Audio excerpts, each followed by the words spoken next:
Le 20 août 1989, la police va recevoir un appel d'un jeune homme complètement paniqué, à 23h47 pour être exact, qui demande à la police de venir de toute urgence au 722 North Elm Drive à Beverly Hills. Il vient de rentrer d'une séance de cinéma avec son frère et a trouvé l'horreur dans sa maison. Ses deux parents ont été sauvagement assassinés, de plusieurs balles dans le corps, sa mère est défigurée, je vous dis pas l'horreur de la scène, mais à l'arrivée de la police, plusieurs choses vont être quand même très étonnantes et surprenantes, et au fil de l'enquête va révéler l'impensable. Mais avant tout, bonjour à tous, bienvenue sur ma chaîne. Ici on parle de faits divers mais beaucoup d'autres choses.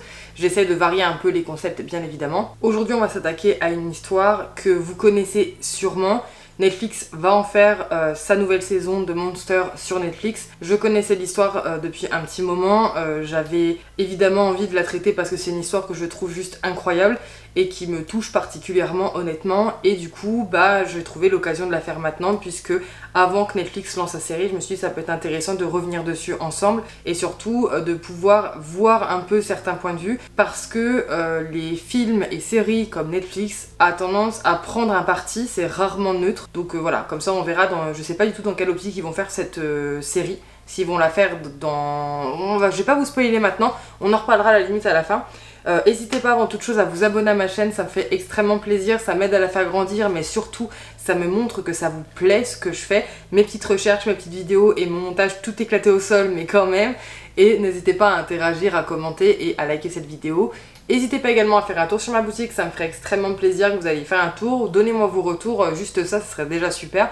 Et puis si vous avez envie de faire plaisir, n'hésitez pas à passer commande, elle sera envoyée avec mes soins et rapidement comme d'habitude. Sur ce, installez-vous bien confortablement, n'hésitez pas à prendre quelque chose à grignoter, un plaid, quelque chose où vous pouvez être bien calé, parce que je pense que la vidéo va être longue, il y a beaucoup de choses à dire, même si vous savez que j'ai l'habitude de condenser les histoires. Là, je l'ai condensé au maximum, mais il y a quand même beaucoup de points à aborder, comme vous pouvez vous en douter. Et c'est parti pour l'histoire du jour.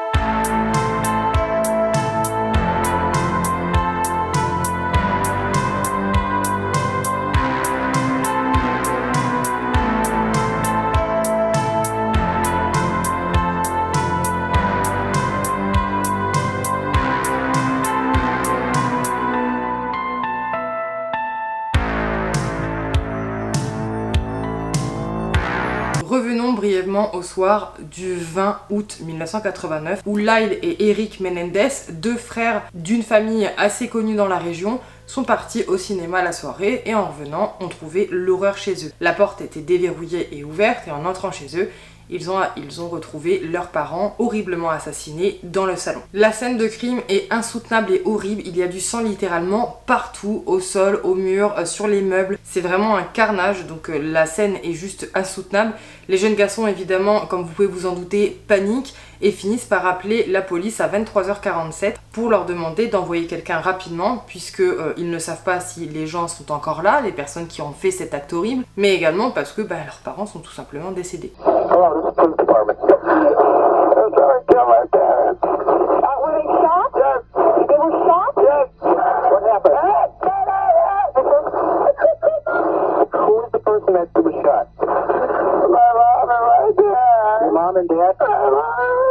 Okay, hold on a second. Quand la police elle arrive sur les lieux, la première constatation qu'elle va faire dans la pièce, déjà, c'est que il y a une fumée qui tapisse l'endroit, une sorte de fumée de poudre. Donc on le sent au niveau de l'odeur, mais également on peut quasiment la voir. Et ça en fait c'est synonyme qu'il y a eu beaucoup de coups de feu. Et en fait vous savez quand vous tirez des balles, vous avez de la poudre à canon qui sort en même temps que la balle. Et en fait ça en a mis partout, donc ça c'est l'une des premières constatations. Le père il est assis sur le canapé, criblé de balles. Il a une balle derrière la tête, à bout portant, et 4 autres balles, une dans la poitrine, une dans le coude, une dans la cuisse et une dans le bras. En revanche la mère c'est une autre affaire. La mère a une dizaine de balles en elle et est complètement défigurée, elle a pris plusieurs balles en pleine tête et vraiment pour avoir vu la scène de crime je peux vous assurer que c'est vraiment pas beau à voir, elle est méconnaissable et comme un acharnement sur elle. Et évidemment il y aura d'autres constatations dont on reparlera tout à l'heure puisqu'on reparlera de la scène de crime et le soir du meurtre plus en détail par la suite. Mais avant toute chose, qu'est-ce qu'ont fait ces deux personnes, José Menendez et Marie-Louise, appelée affectueusement Kitty, Menendez, donc les parents de Lyle et Eric, qu'est-ce qu'ils ont fait dans leur vie pour en arriver à cette fin tragique. Donc on va remonter tout simplement le fil et essayer de comprendre ce qui s'est passé dans leur parcours pour en arriver à là. Donc le père, José Menendez, est originaire à la base de Cuba et il a immigré aux États-Unis avec ses parents à l'âge à peu près de 16 ans, au moment où Fidel Castro est arrivé au pouvoir. Donc ses parents ont tout simplement fui le pays et ont immigré. Il va devenir un sportif vedette assez rapidement, il va s'intégrer dans son nouveau lycée très facilement. Son nouveau lycée, c'est Hazleton en Pennsylvanie. Puis il va intégrer l'université du sud de l'Illinois, où il va rencontrer à ce moment-là sa future femme, sa future épouse et mère de ses enfants, Marie-Louise, qui était à ce moment-là reine de beauté. Donc c'est vraiment le cliché américain, le sportif hyper connu, populaire dans le lycée, et la reine de beauté qui vont se mettre ensemble. Au tout début, ça a été évidemment le coup de foudre entre les deux, la relation s'est très très vite engagée, et preuve, ils ont toujours été ensemble jusqu'à la fin pour le coup. Ils vont se marier, et fraîchement mariés en 1963, ils vont déménager à New York pour que José continue son ascension sociale, puisqu'il est avide de pouvoir, avide de notoriété, mais évidemment avide d'argent pour pouvoir s'en sortir, c'est le but. Donc forcément, quel meilleur endroit que New York pour aller continuer sa carrière. Il va obtenir un diplôme de comptabilité tout en enchaînant les jobs étudiants. Donc voilà, c'est quelqu'un qui va quand même se donner les moyens d'y arriver, tout ne lui est pas tombé dans le bec. On rappelle que c'est une personne immigrée qui est arrivée avec pas trop grand chose dans sa nouvelle vie, mais voilà, très vite populaire, très vite intégré, des bonnes facultés et bosseur. Il va travailler longtemps dans une compagnie de location de voitures. D'ailleurs là-bas, les collègues diront qu'il n'était pas très apprécié. De toute façon, partout où il ira, il sera pas très apprécié parce qu'il a une attitude très hautaine envers les autres. Il a tendance à se mettre au-dessus, de prendre ses collègues pour un peu de la merde, très hautain envers les autres, moi-je, enfin vous voyez un peu le spécimen. Là c'est comme ça qu'il va être décrit par la plupart des gens qu'il a côtoyés. Donc c'est vrai que bon, niveau ennemi, il en a eu beaucoup, mais ça pareil, on y reviendra par la suite. À l'âge de 23 ans, José et Marie-Louise, donc Kitty si vous préférez, vont avoir leur premier enfant, qui va s'appeler Lyle, en 1968, et 3 ans plus tard, en 1971, ça va être le tour d'Eric de venir au monde, donc leur deuxième fils. L'éducation est particulière de la part de José envers ses 2 enfants, c'est-à-dire qu'elle est d'une part très laxiste, il les laisse constamment tout faire, tout ce qu'ils veulent faire, voilà, il les laisse faire, il n'y a aucun problème. Mais par contre, il est très strict sur d'autres points, mais vraiment très très très strict. C'est-à-dire qu'il veut que ses enfants deviennent des sportifs de haut niveau, des stars du sport, principalement du tennis. C'est vraiment une volonté qu'il veut pour ses enfants. C'en est presque maladif, c'est vraiment quelque chose qu'il imposait à ses enfants, avec une vie et un train de vie assez hard pour des enfants. Ils devaient se lever extrêmement tôt le matin, dans les 5h du mat',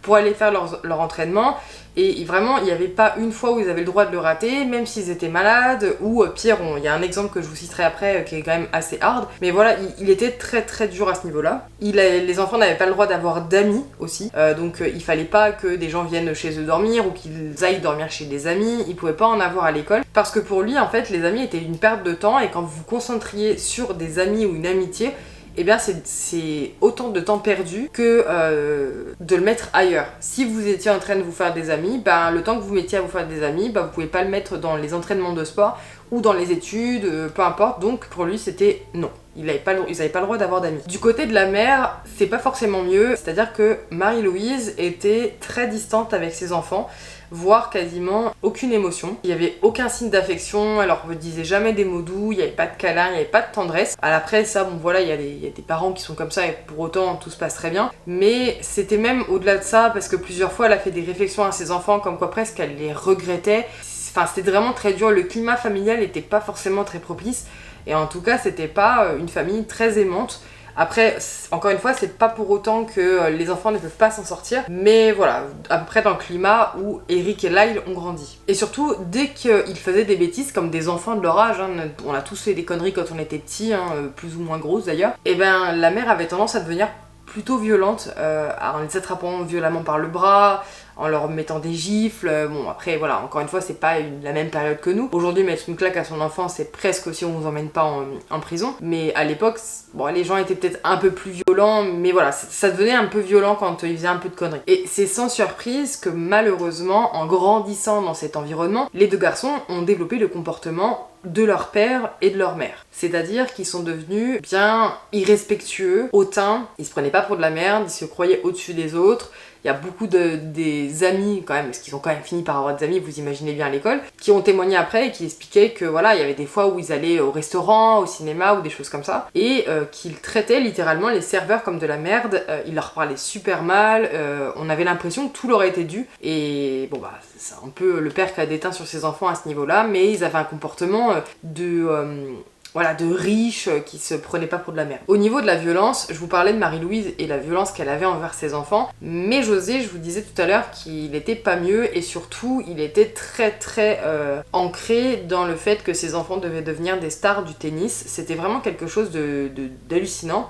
Et il y a un exemple qui est sorti durant les procès et tout ça, où justement, pendant un entraînement, l'un de ses fils, je crois que c'était Lyle, je l'ai pas noté, je suis nulle, mais je crois que c'était Lyle. Pendant un de ses entraînements, en fait, il était blessé, je crois que c'était à la cheville, et en fait, son père, il assistait à l'entraînement, et il le poussait tout le temps, de loin, en fait, dans les gradins, à ce qu'il aille plus vite, plus fort, qu'il travaille, qu'il le fasse mieux. Et en fait, Lyle, il avait mal, en fait, il était blessé à la jambe, donc bah voilà, il envoyait un peu péter son père, jusqu'à ce qu'il lui dise grossièrement de fermer sa bouche parce que voilà, stop, à un moment donné, je suis pas bien, je viens, je le fais, mais là j'ai mal en fait. Et l'entraînement du coup s'est arrêté et le père l'a chopé dans la voiture ensuite et lui a foutu littéralement un poing dans la gueule. Voilà. Et ça a été tellement violent que il s'est mis à saigner du nez, Lyle, parce que vous imaginez bien, un poing en plein nez, ça fait pas du bien. Mais voilà, on parle du père et de son fils pour un entraînement où le fils était blessé, donc forcément qu'il allait pas être bien. Et voilà, donc en fait, si les enfants répondaient à leur père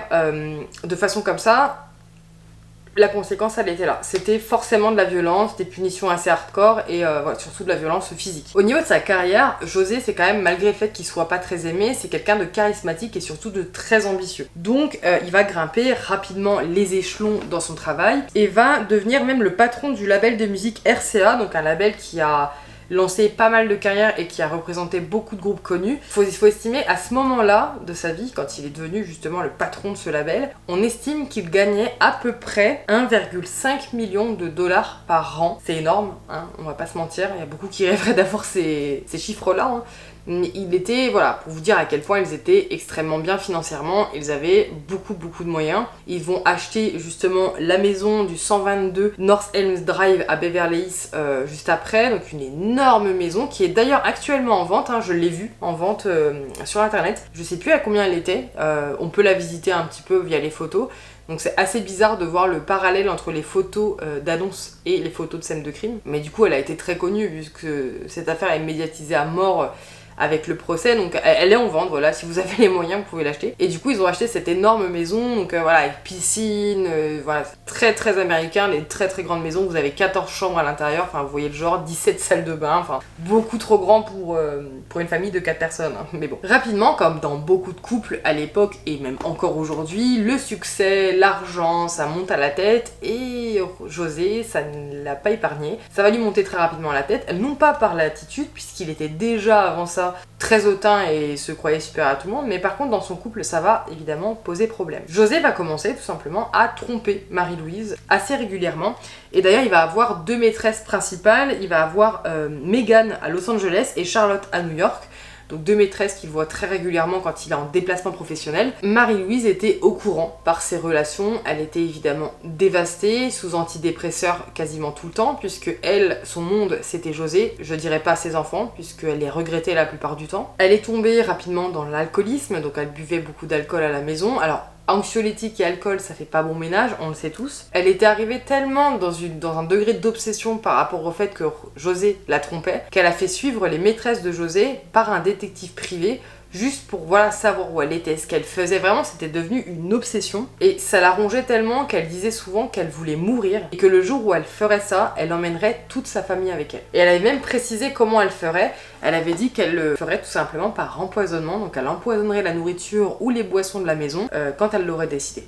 Et c'était tellement... Enfin, tout le monde le savait, donc il y a eu un moment où José, Lyle et Eric ne mangeaient plus à la maison, n'osaient plus toucher ou boire quelque chose dans la maison par peur que leur mère les empoisonne, tout simplement. Donc le climat était quand même déjà très pesant. Et encore une fois, qu'est-ce qu'elle va faire? Elle va rejeter cette faute sur ses enfants, chose qu'elle faisait très souvent. Donc le fait que José la trompe, pour elle, c'était à cause de ses enfants. Oui, très logique.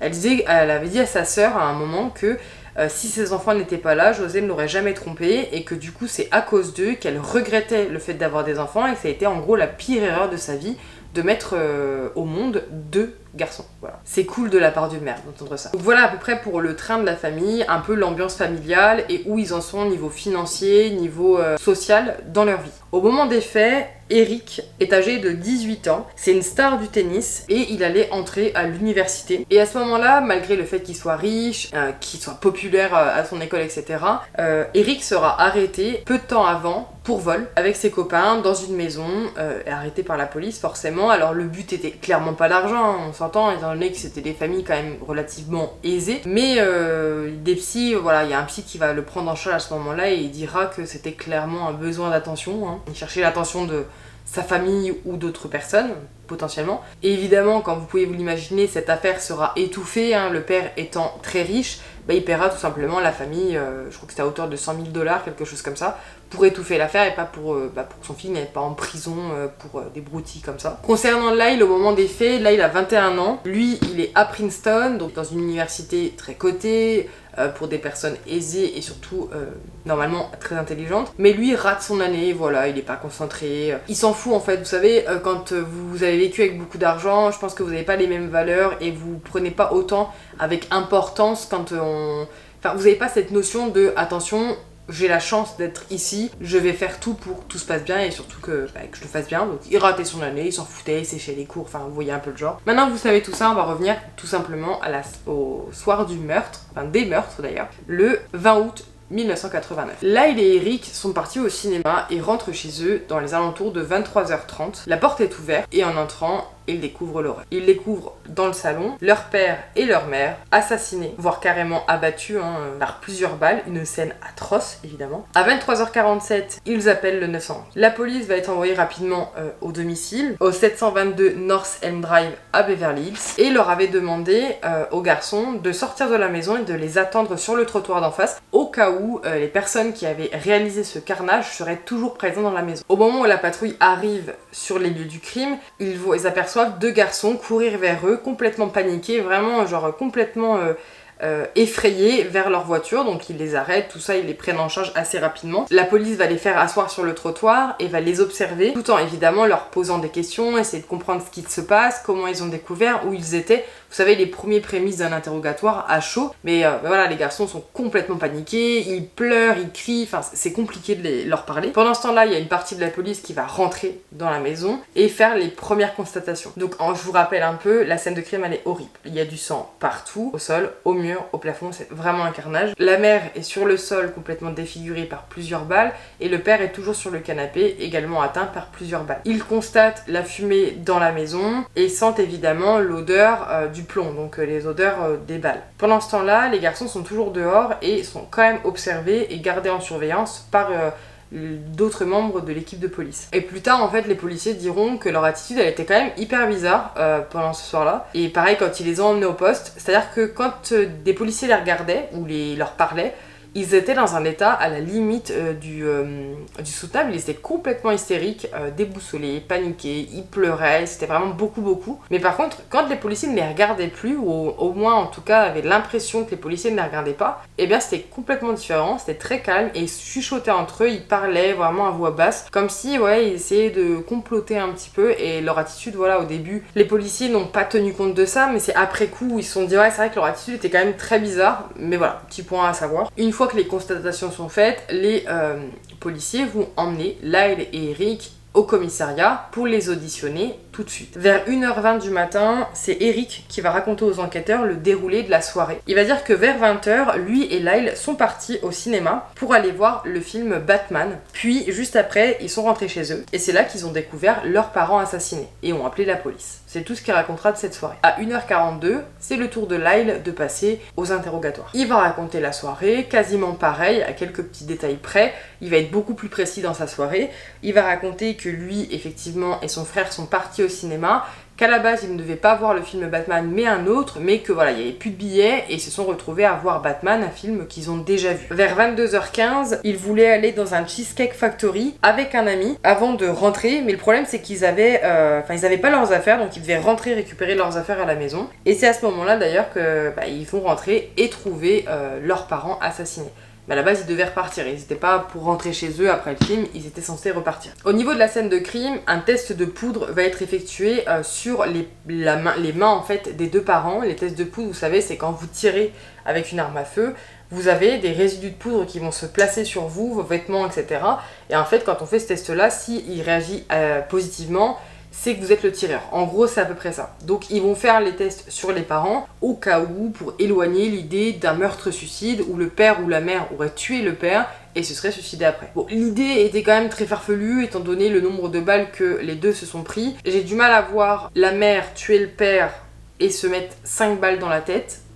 Normalement, c'est un peu compliqué. Sachant que dans l'idée, ça aurait été plus dans ce sens-là, puisque la mère avait déjà parlé de tuer un peu toute sa famille. Et si ça avait été l'inverse, ça voudrait dire que le père s'est tiré 5 balles, donc 4 avant, et ensuite, vous voyez, c'est très peu probable, mais bon, au moins ça élimine la piste. Et le problème, c'est qu'à ce moment-là, ils ne feront pas le test de poudre sur Lyle et Eric, chose qu'ils regretteront évidemment par la suite. Ça aurait pu être beaucoup plus facile après. Enfin, en tout cas, ça aurait pu leur faire avancer l'enquête beaucoup plus rapidement. Mais ils l'ont pas fait, voilà, c'est une erreur, ils l'ont pas fait. Une enquête de voisinage va être forcément réalisée pour essayer de comprendre et essayer de savoir à peu près la chronologie des faits. Donc d'après le voisinage, en tout cas il y a des voisins qui vont dire qu'ils ont entendu des bruits vers 22h et en fait la dame elle dira qu'elle se souvient exactement de l'heure parce qu'elle attendait sa fille en fait et elle voyait l'heure et elle a entendu des bruits. Il y a une autre famille qui a entendu également des petites détonations. D'ailleurs le fils de la famille demandera à ce qu'on appelle la police en disant ouais c'est un peu bizarre, mais les parents diront non ça ressemble à des pétards, enfin ça fait vraiment des tout petits bruits. Donc ils se sont pas inquiétés plus que ça, ils n'ont pas prévenu la police, mais ils ont pu situer à peu près en tout cas l'heure. Sur la scène de crime, il y a une autre constatation qui va être faite, c'est qu'il y a une fenêtre de cassée dans le salon. Alors ça peut paraître rien puisque la porte d'entrée était déverrouillée et ouverte, donc de toute façon c'était ouvert, donc n'importe qui aurait pu rentrer. Mais en fait ce qui pose problème c'est le fait que la fenêtre soit ouverte. Comment ça se fait du coup qu'il y avait un nuage de fumée de poudre? Parce que si la fenêtre est ouverte, la porte ouverte, le nuage de poudre, si ça avait été tiré à 22h, les deux garçons ont appelé la police à 23h47, normalement le nuage de poudre aurait dû largement se disperser. En tout cas d'après les experts, c'était pas possible que ça reste comme ça, c'est pas possible. Et aucune douille de l'arme ne sera retrouvée sur la scène de crime, assez bizarre, parce que d'habitude il y a des douilles, en tout cas là il y en a pas. L'enquête évidemment se lance. Forcément, on parle d'un homicide assez violent. Et le problème, c'est que le nombre de suspects est énorme. Je rappelle que José n'était pas du tout apprécié, que ce soit au travail ou dans la communauté, il n'était pas apprécié du tout. Il avait une mauvaise réputation, il a mis des couteaux dans le dos à beaucoup de personnes professionnellement parlant. D'ailleurs, il y a même des gens qui disaient à cette époque-là que il y avait beaucoup de gens qui devaient réviser leur alibi parce que ils savaient que la police allait venir les voir parce qu'ils s'étaient embrouillés avec lui récemment. Donc voilà, la liste est très importante et en plus il y a même des gens qui commencent à parler de potentiellement la mafia. Mais le problème c'est que la mafia ils y ont cru forcément, mais ça ressemble pas à un acte de la mafia. La mafia c'est une balle et c'est une exécution. Là, c'est un acharnement. L'enterrement des parents aura lieu le 25 août 1989. Il va y avoir à peu près 400 personnes présentes sur les lieux. Évidemment, les deux frères, Lyle et Eric, sont présents et vont un peu choquer tout le monde, déjà parce qu'ils vont arriver en limousine à l'enterrement. Donc, c'est pas que c'est malvenu, mais c'est un peu bizarre. Pendant la cérémonie, Lyle va faire un discours sur ses parents. Et pareil, une attitude assez étrange, si on peut dire, c'est que tout son discours, il va le tenir d'un trait. En général, quand on enterre ses parents, c'est difficile de parler. On a souvent la voix qui tremblote, on coupe les mots par des larmes. C'est un peu compliqué, mais là, pas du tout. C'est hyper fluide, il n'y a pas d'émotion. Enfin, voilà, Mais voilà, après, encore une fois, on peut pas juger. Chacun fait son deuil comme il le veut, comme il l'entend. Chacun n'est pas sujet aux émotions aussi poussées. Il y en a qui peuvent réagir très fort, il y en a d'autres pas du tout, qui sont très pudiques au niveau des émotions. C'est pas là-dessus qu'on doit juger en disant ah lui c'est forcément le criminel parce qu'il pleure pas, vous voyez. Les deux frères semblaient quand même assez distants, complètement détachés de ce qui se passait, en tout cas c'est ce que les gens ont dit. Et surtout il y a beaucoup de choses qui ont alarmer les gens, mais surtout qu'on fait tilt un peu à la police. Première chose, c'est la vitesse à laquelle ils dépensaient de l'argent. Ils ont dépensé énormément d'argent dans les premiers mois après les meurtres. La veille de l'enterrement, Lyle va s'acheter une Rolex à 15 000 $ et Eric une Rolex à 17 000 $. Ils louent des chambres d'hôtel tous les soirs quasiment, puis alors des grandes suites, etc. avec restaurant. Lyle va s'acheter une Porsche à 64 000 $, puis il va acheter un restaurant pour 550 000 $. Eric va prendre un service, un coach de tennis à 50 000 $ à l'année, puis investir 400 000 $ dans un concert de rock. Ils ont estimé qu'en seulement 3 mois après la mort de leurs parents, ils vont dépenser plus de 1 million de dollars comme ça, sur des futilités, des choses un peu comme, enfin, nulles.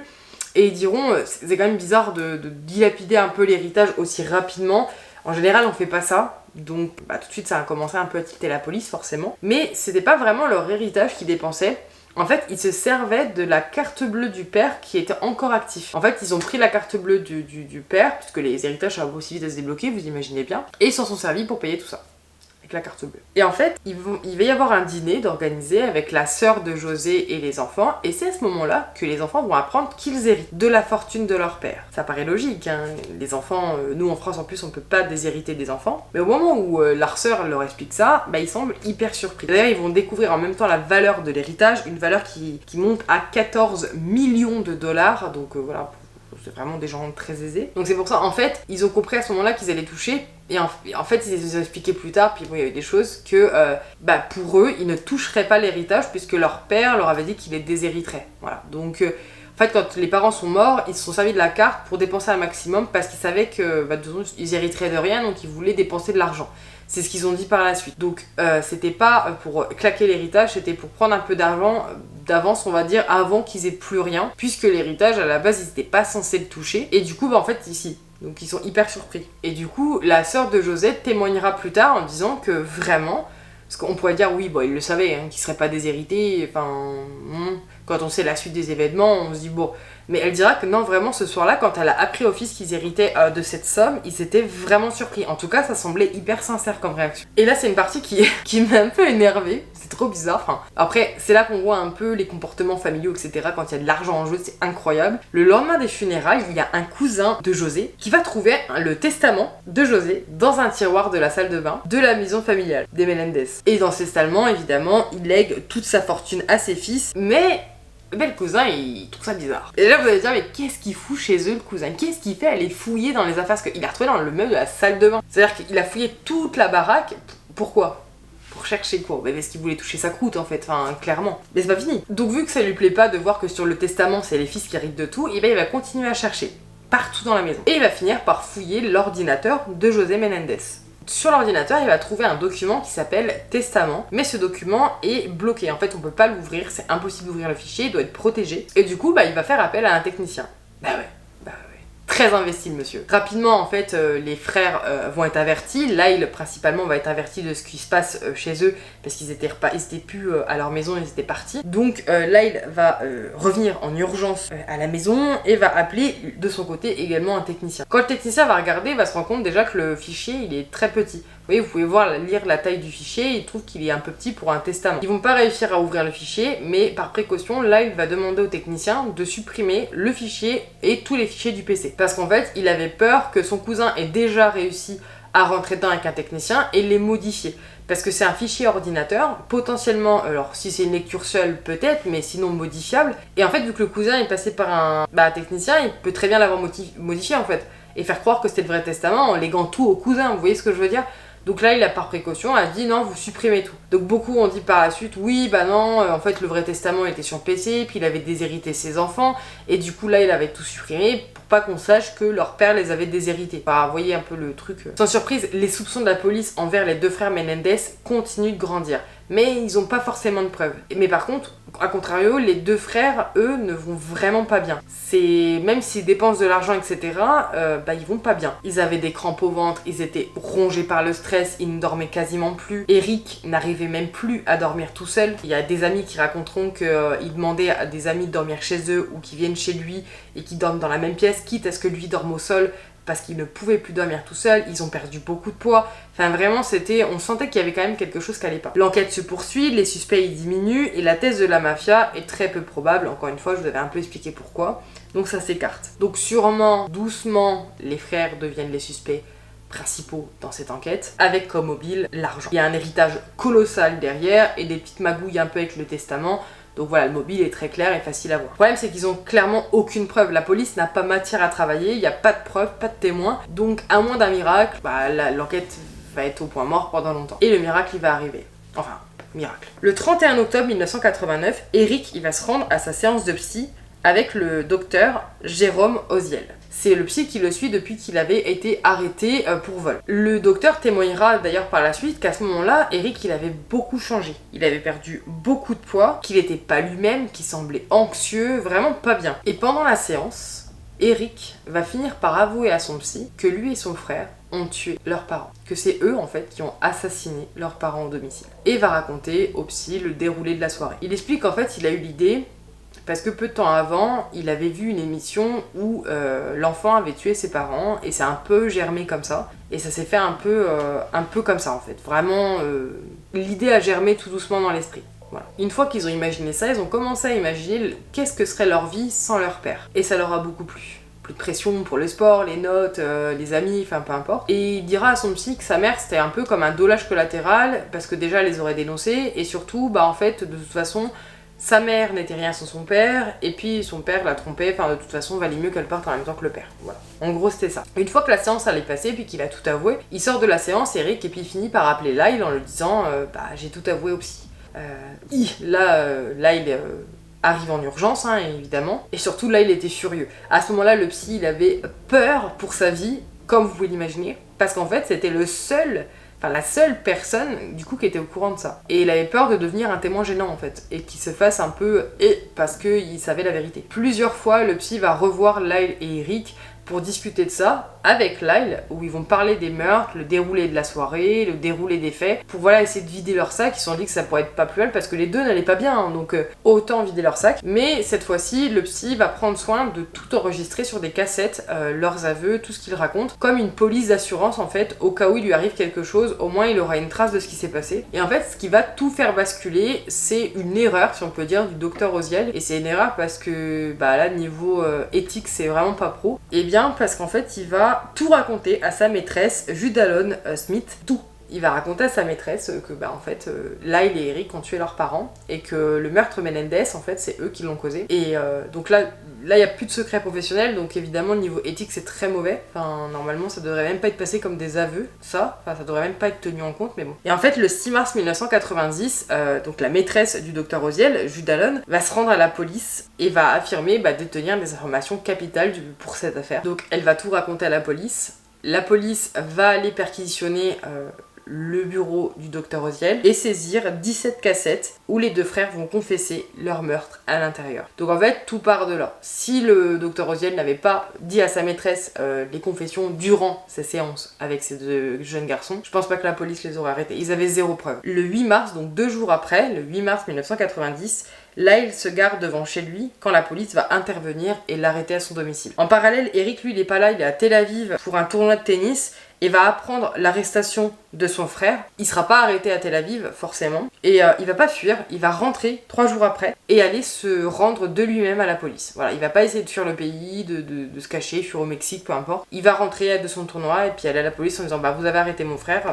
moi aussi quoi. Donc il se rend. Et c'est le 25 mars 1990 que a lieu la première audience des garçons concernant le meurtre des parents. Le procès des Menendez va être l'un des premiers procès médiatisés et diffusés à la télé. Ça va être le très médiatisé. À cette époque-là, il n'y a pas encore l'affaire O.J. Simpson qui va avoir lieu, je crois, 5 ans plus tard, où là, ça va être le plus gros procès médiatisé des États-Unis. Il a eu plus d'audience d'ailleurs, le procès d'O.J. Simpson, que le Super Bowl. Enfin, les pizzerias, elles étaient en mode rush tous les soirs parce que c'était vraiment un truc de fou. Et bien le premier procès où ça a été autant médiatisé, c'était les Menendez, parce que il va y avoir beaucoup de rebondissements pendant le procès. Tous les rushs du procès sont disponibles sur internet. Bon, faut les traduire évidemment, mais c'est hyper intéressant à regarder. C'est très long, hein. C'est très long forcément, mais il y a beaucoup de rushs sur internet. L'attitude des deux garçons pendant la première audience, elle est un peu hautaine, désinvolte, ils riaient, ils se moquaient, ils prenaient pas du tout au sérieux ce qui se passait. Enfin, on aurait dit qu'ils étaient complètement déconnectés de la réalité et surtout déconnectés du fait qu'ils risquaient la peine de mort, et vraiment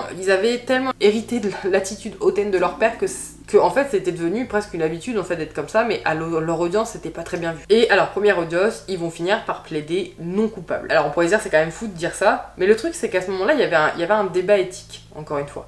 parce que le dossier de l'accusation paraissait solide, puisqu'ils avaient des aveux enregistrés sur cassette. Mais le problème, c'est que les cassettes font partie du secret professionnel. C'est des cassettes enregistrées pendant des séances de psy. Donc forcément, ils ne sont pas censés pouvoir s'en servir. Donc ça faisait débat, en fait, la légitimité de cette preuve. Forcément. Parce que à part ça, la police et l'accusation n'avaient aucune autre preuve. Ils avaient rien. Donc c'est un peu compliqué, ça.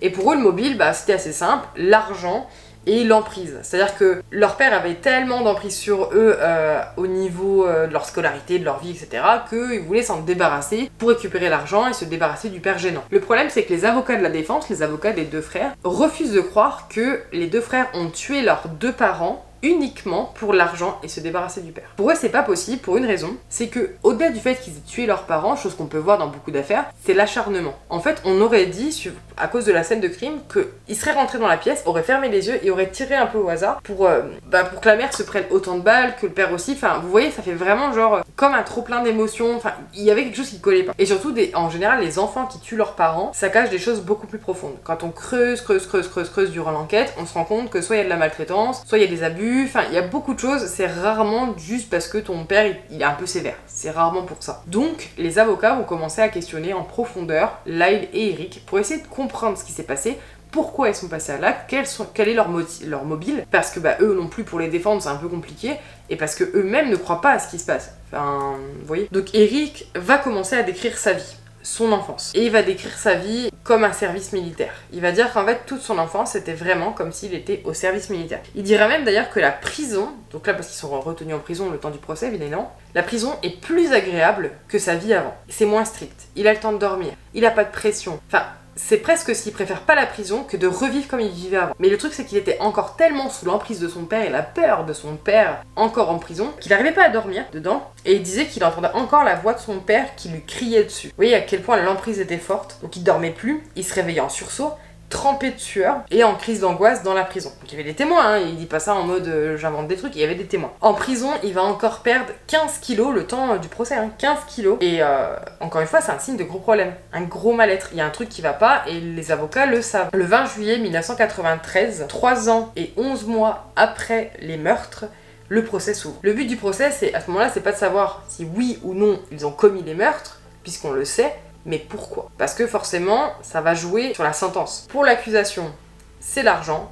Pour la défense, ils vont amener un tout autre motif. Et c'est là où le procès va prendre une autre tournure. Pour la défense, le motif était abus sexuel, psychologique et physique. Et là, c'est une bombe que la défense en fait lâche dans le tribunal. Puisque personne ne s'attendait à ça. Et en fait, c'est les avocats qui ont questionné encore Lyle et Eric pendant leur moment avocat et plaignant, coupable, qu'ils ont fini, en fait, Lyle et Eric par avouer ce qui s'est passé durant leur enfance. Ils vont confesser, en fait, tout simplement, tout ce qui s'est passé, et ils vont tout détailler. Et il s'avère qu'en fait, les avocats vont même retrouver des preuves, comme par exemple Marie-Louise, la mère des 2, qui avait confié à son psy, quelques semaines avant les meurtres, que sa famille avait de lourds secrets et que quand elle a donné plus de détails au psy, le psy dira que l'écœurement était total. Enfin vraiment, quand il a entendu un peu ça, c'était dégueulasse. Donc déjà, ça commence à faire...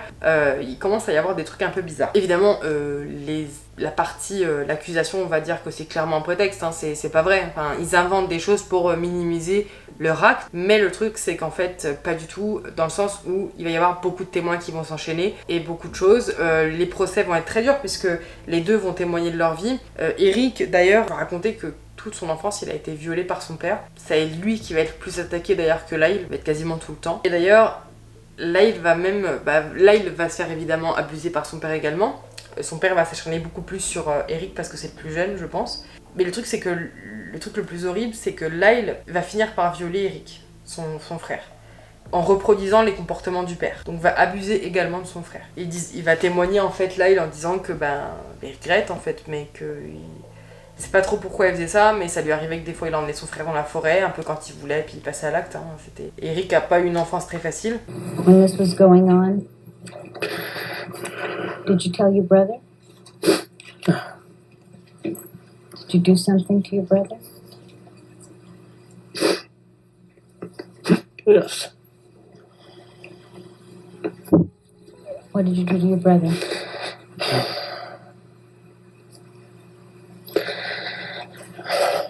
I took him out to the woods whenever I felt, I don't know, I took him out sometimes, and I took a toothbrush also, and I played with Eric in the same way. And I'm sorry.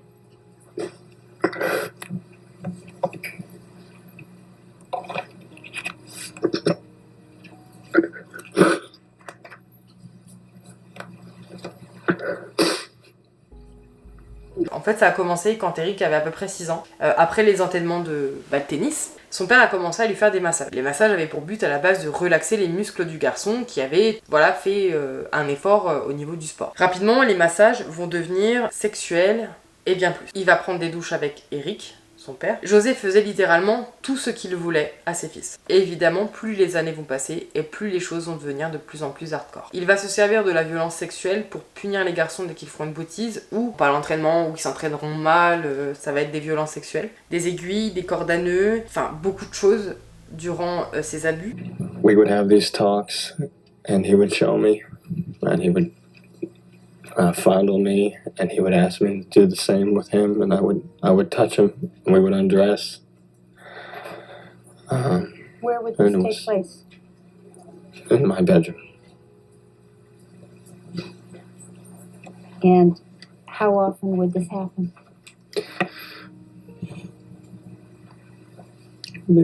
Like 2 or 3 times a week.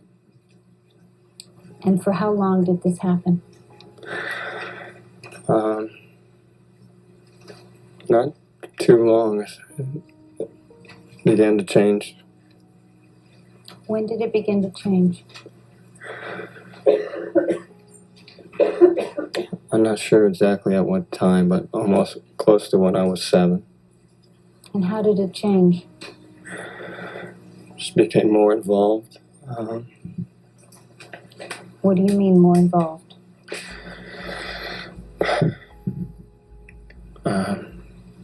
We would be in the bathroom, and he would put me on my knees, and he would guide me, all my movements, and I would have oral sex with him.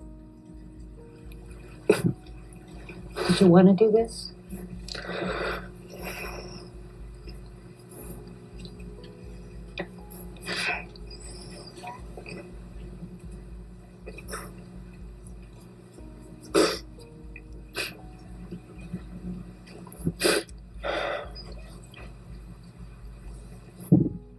At some point, did he do some other things to you?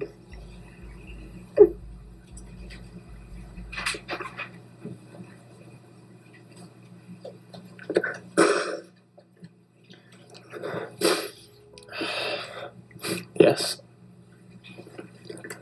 What else did he do to you?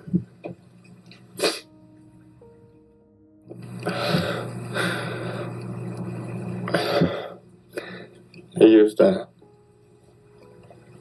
objects, What kind of objects? a toothbrush, and some sort of shaving utensil brush. And what would he do with the toothbrush? Well, in the bedroom, we'd have what we called object sessions, and just slide my pants down or take my pants off. Sometimes it'd be for a short period of time, sometimes longer. Just lay me on the bed.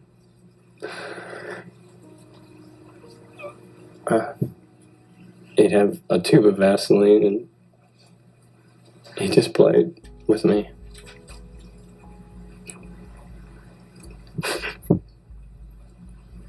And was there some point in time when he decided to use something besides the toothbrush?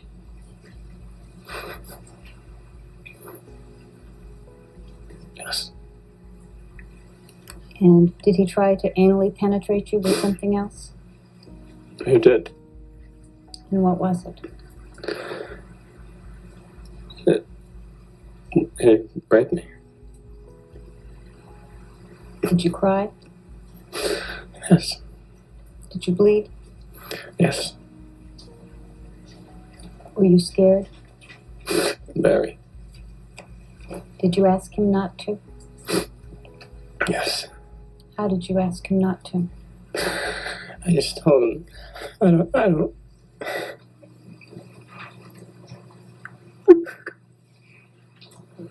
Il y a beaucoup de personnes dans l'entourage de la famille qui étaient au courant de ça. Il y avait des proches, il y avait des amis qui avaient vu des choses et qui avaient entendu des choses. Mais ils vont aussi faire une enquête sur l'enfance de José parce que très souvent, les parents abuseurs ont été abusés dans leur enfance. Et c'est pas tant de dire s'il a été abusé, c'est sûr qu'il a abusé, mais ça... en fait...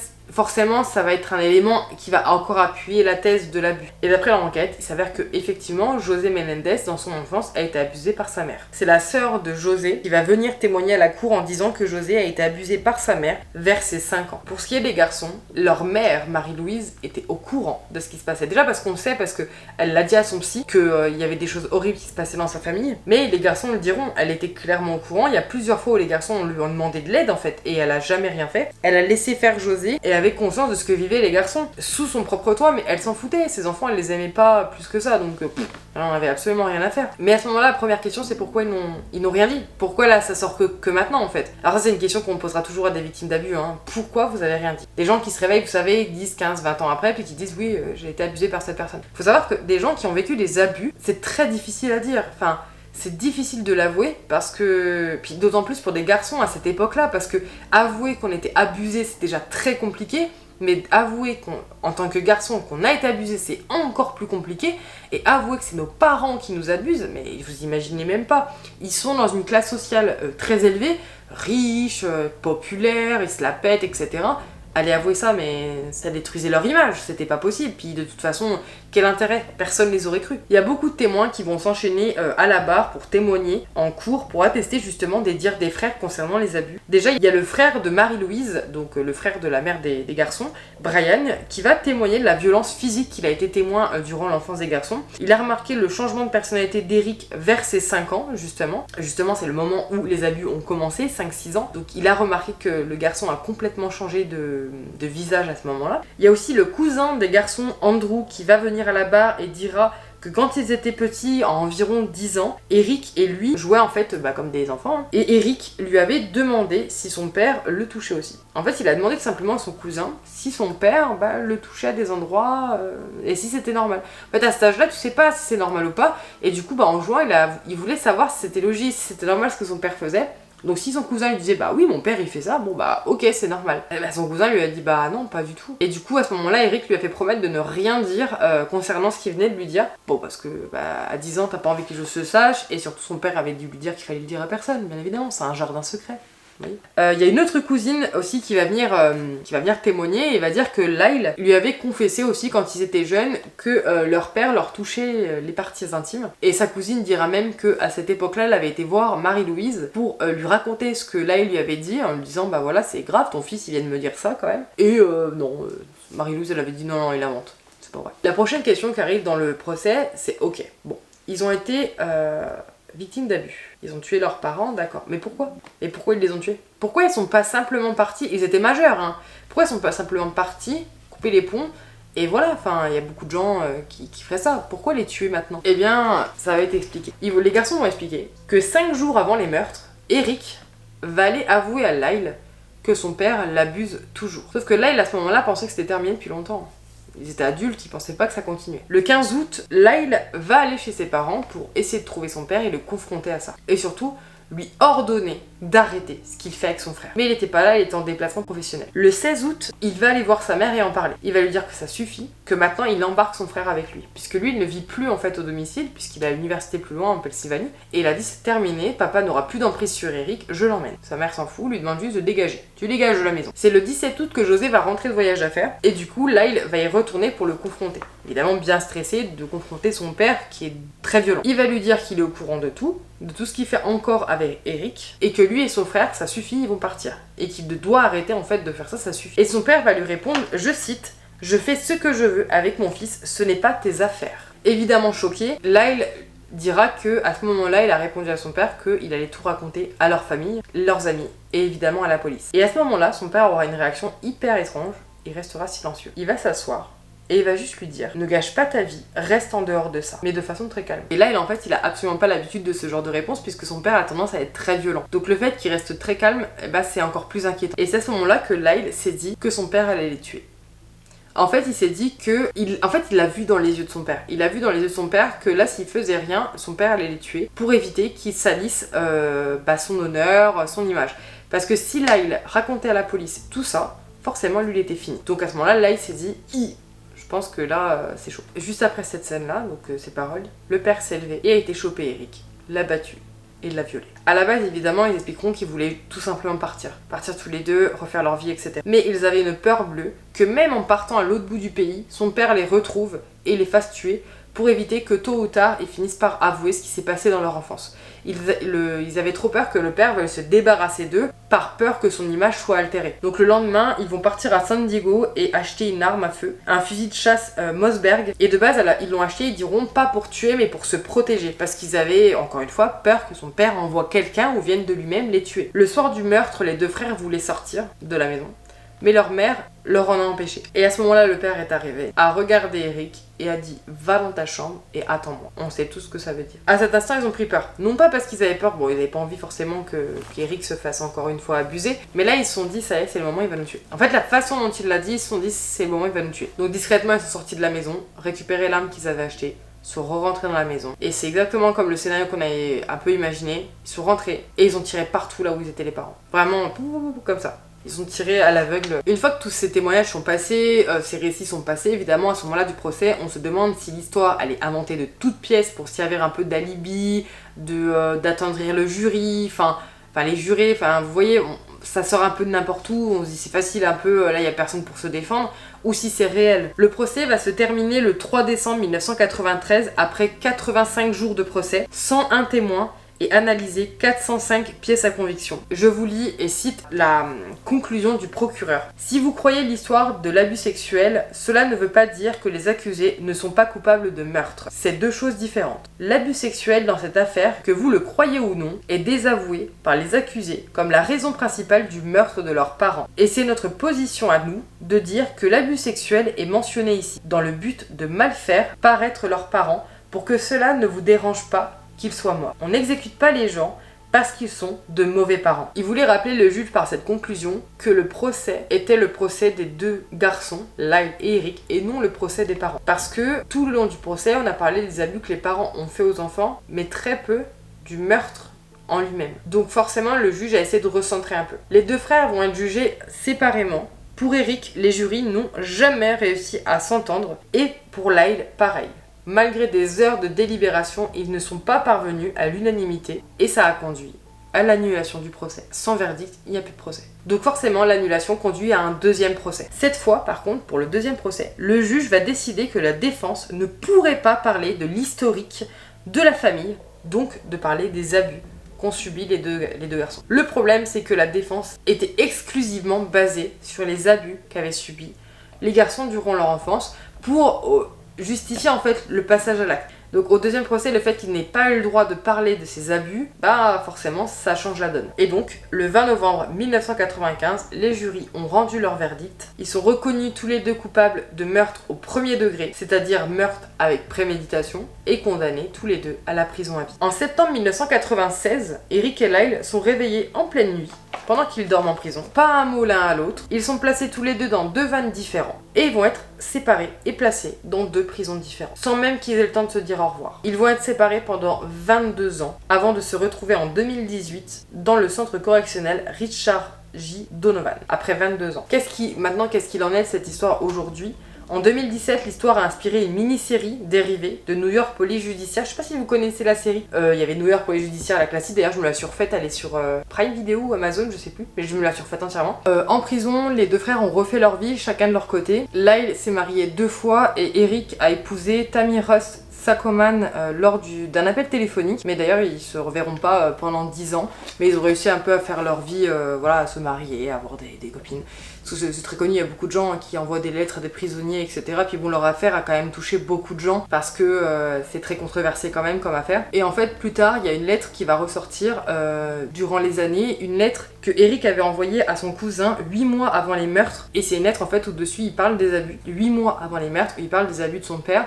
Et en fait, cette lettre authentifie les abus qu'ils ont parlé pendant le procès, donc ça devient une preuve réelle en fait de ça, parce que bon, il y avait quand même beaucoup de gens qui n'y croyaient pas en disant que c'était clairement en fait du mensonge pour dénigrer les parents et puis minimiser leurs actes. Mais en fait, cette lettre vient prouver tout simplement tout ce qu'ils ont dit c'était vrai, qu'ils ont vraiment subi des abus, etc. durant leur enfance. Et en fait, cette lettre est une preuve, donc forcément, il y a beaucoup qui disaient qu'il aurait été bien de réouvrir un procès, refaire un procès, etc. Parce que est-ce qu'ils méritent de rester toute leur vie en prison pour ça? Un peu compliqué. Cette histoire, je voulais résumer énormément parce qu'il y a beaucoup plus de détails forcément, que ce soit au niveau des procès ou au niveau de l'affaire en général. Elle est déjà très longue comme vidéo, donc je voulais pas vous faire un documentaire non plus. Il en existe, n'hésitez pas, ils sont vraiment chouettes. Mais cette affaire forcément est très controversée. Il y a deux parties forcément qui s'affrontent. La partie qui estime qu'ils n'ont rien à faire en prison parce que ce qu'ils ont fait c'était simplement entre guillemets presque de l'autodéfense, puisque vu le parcours qu'ils ont eu depuis leur enfance, c'est juste un trop plein en fait qui a fait qu'ils sont passés à l'acte. Et d'autres qui disent qu'ils ont tout simplement inventé et que ce sont de très gros manipulateurs, que ce soit à la barre avec un jeu d'acteur incroyable, et du coup forcément il y a deux clans qui s'affrontent. Personnellement, j'ai vu beaucoup de rushs du procès, j'ai beaucoup lu forcément. Donc j'ai mon avis, c'est évident. Perso, je trouve que non, leur place c'est pas tout le temps en prison. J'ai tendance à croire à leur histoire d'abus, j'ai tendance à croire à tout ça puisque je trouve qu'il y a beaucoup de témoins. Il y a la lettre aussi 8 mois avant. Alors après, ça aurait pu être prémédité, mais dans ces cas-là, ils auraient joué la carte de l'abus dès leurs premiers aveux, au psy par exemple. Chose qui n'a pas été faite, donc quel intérêt d'envoyer une lettre 8 mois avant si ils n'avaient pas comme plan, en tout cas, de se servir de ça. Je pense que vraiment c'est véridique et je trouve ça un peu dommage en fait de les condamner comme ça parce que il aurait fallu les aider en fait. Enfin, je sais l'acte il est forcément à punir, on ne tue pas ses parents, on ne tue personne d'ailleurs, mais je trouve que c'est hyper délicat. Quand on prend le parallèle avec l'affaire de Gypsy Rose, forcément, c'est pas similaire parce que Gypsy Rose c'était encore différent, c'était la maladie de Munchausen par procuration. Donc sa mère qui, si vous connaissez pas l'histoire, je vous la résume rapidement, sa mère qui a, la mère de Gypsy en fait qui lui a créé des maladies en fait tout le long de son enfance, des maladies plus ou moins graves, qui faisaient croire qu'elle était malade pour récupérer de l'attention, de l'argent, etc. Et ça s'est très mal fini. Sa fille avec son petit copain a fini par tuer sa mère et a été condamnée, elle a été libérée il y a pas longtemps. Et en fait, elle a été condamnée à peu de prison, je crois que c'était une dizaine d'années, quelque chose comme ça. Donc en fait, c'est un peu le même principe. C'est des enfants qui ont vécu toute leur vie sous l'emprise d'un père violent, un père abuseur. Forcément, pour eux, peut-être que le seul moyen, c'était réellement de s'en débarrasser. Et peut-être que même ce qu'ils ont expliqué, parce que pareil, ça a été pris comme des excuses, de dire qu'ils avaient peur que leur père les tue. Peut-être que c'était vrai, hein, puisque forcément, si les abus sont réels, peut-être qu'ils avaient vraiment peur que leur père, en fait, s'en débarrasse. Il avait beaucoup d'argent, beaucoup d'influence. Donc à partir du moment où vous avez beaucoup d'argent et beaucoup d'influence, vous pouvez faire ce que vous voulez. Engager un tueur à gage, c'est facile. Donc je peux comprendre qu'ils avaient quand même peur si tout ça est réel. Ouais. Je pense que leur place, elle est pas en prison, pour moi. Après, ça reste mon avis. Hein. C'est pas la vérité absolue, encore une fois. N'hésitez pas à me donner votre avis en commentaire, ce que vous pensez de ces affaires et ce que vous pensez du déroulé des faits. C'est une affaire aussi là qui a fortement émergé sur les réseaux, notamment TikTok, où beaucoup en parlaient aussi, parce que je sais pas pourquoi c'est ressorti. La sortie Netflix, forcément, les gens ont commencé à en parler. Beaucoup de gens ont peur aussi, je vous dis, avec la sortie Netflix, parce que si c'est pour les décrire comme des monstres dedans, puisque l'intitulé de la série est quand même Monster, je trouve qu'ils ont pas leur place dans une série comme Monster. Parce que oui, ce qu'ils ont fait est horrible. C'est un carnage qu'ils ont fait. Mais la raison derrière est autre chose que juste de la violence pour de la violence. Comme Jeffrey Dahmer ou la prochaine saison de Monster, d'après ce que j'ai compris, ça va être John Wayne Gacy. Si vous connaissez, tueur en série qui a tué beaucoup de jeunes hommes. Là, ok, en fait, c'est des monstres. Par contre, là, je trouve que c'est quand même plus délicat. À voir comment ils vont l'aborder, mais je le sens pas, je sais pas. Ce serait bizarre de l'aborder de façon plus détachée, en mode les abus, le mettre en avant, sachant que la série s'appelle Monster. Après, ça dépend s'ils les tournent vers les parents, mais ce serait quand même très bizarre. Enfin, écoutez, cette vidéo a été super longue à écrire. Le script a été très long parce qu'il y avait beaucoup d'informations quand même à vérifier, beaucoup de choses à regarder. J'espère que la vidéo vous aura plu quand même malgré sa longueur. J'espère que ça vous aura quand même appris des choses, même si vous connaissez l'affaire des frères Menendez. Merci à tous d'être restés jusqu'à la fin, comme d'habitude. N'hésitez pas à interagir à cette vidéo, n'hésitez pas à vous abonner comme d'habitude, et surtout n'hésitez pas à aller faire un tour sur ma petite boutique en ligne. Le lien est dans ma description, vous pouvez le retrouver, ça vous mènera directement à l'antre de Choufi, où vous avez toutes les créations que je fais en ce moment. N'hésitez pas, hein, là c'est bientôt Noël, commencez à faire peut-être votre liste de Noël et ça peut être intéressant pour les cadeaux de Noël puisque c'est original, fait main et du coup unique par définition. Et sur ce, écoutez, je vais vous dire à lundi prochain pour une prochaine histoire. Adieu.